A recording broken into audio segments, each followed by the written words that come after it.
ট্যাঙ্কে যে মরিচা পড়ার এই ব্যাপারটা, ভাই একটা দেশে এতগুলা বাইক কোম্পানি কাজ করতেছে, ওনাদের যে ট্যাঙ্কগুলা এগুলা কোনো এক জায়গা থেকে আসতেছে এবং এর আগে পিছে উপরে নিচে অনেক কাহিনী হয়তো বা আছে। এখন এই জায়গায় যদি তেলের কারণে জং পড়ে বা মরিচা পড়ে, এখান থেকে আসলে বের হয়ে আসার উপায় বা এটা কি?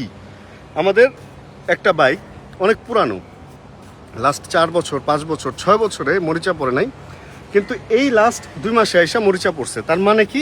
তেলের সমস্যা। কারণ এতদিন কেন পড়ে নাই? নতুন বাইকে মরিচা পড়তেছে, পুরানো বাইকে মরিচা পড়তেছে।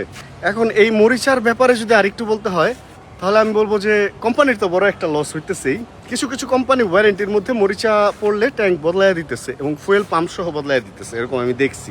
ফুয়েল পাম্পে যদি ঝামেলা হয়, বাট সব কোম্পানি তো দিচ্ছে না।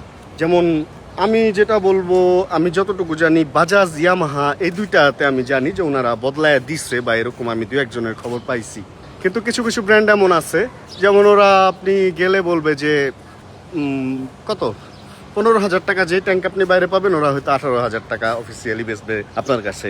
তা আপনি 18,000 টাকা দিয়ে একবার যদি মরিচাওয়ালা ট্যাঙ্কটা চেঞ্জ করেন, তারপরে ওই ট্যাঙ্কটা যদি আবার মরিচা ধরে, তাহলে কি আবার 18,000 বা ধরেন 15 করেই 15 30,000। থার্ড টাইম যদি হয় তাহলে কি 45,000 টাকা আপনি শুধু ট্যাঙ্কের পেছনে খরচ করতে থাকবেন যদি ওয়ারেন্টির আন্ডারে না থাকে? তো এই জন্য আমি বলবো বাইক কেনার আগে অবশ্যই মরিচা বা ট্যাঙ্কের এই ঝামেলাটা যতদিন থাকবে, এটার ওয়ারেন্টি দেয় কিনা এটা জেনে বাইক কিনেন, তাহলে জিনিসটা ভালো হবে।